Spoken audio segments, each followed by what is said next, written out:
अस्सलाम वालेकुम व्यूवर्स, कैसे हैं आप सब। उम्मीद है आप सब ठीक होंगे, खैरियत से होंगे।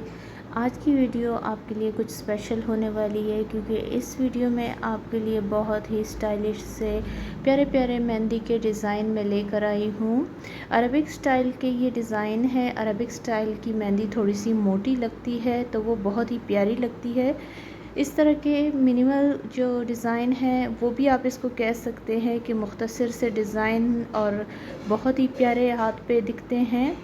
कोई भी शादी का इवेंट हो, कोई भी फेस्टिवल हो, कुछ भी हो, आप इस तरह के डिज़ाइन ट्राई कर सकती हैं। होप आज की वीडियो आपको पसंद आई होगी। अगर पसंद आई है तो चैनल को सब्सक्राइब करना ना भूलें। Thank you.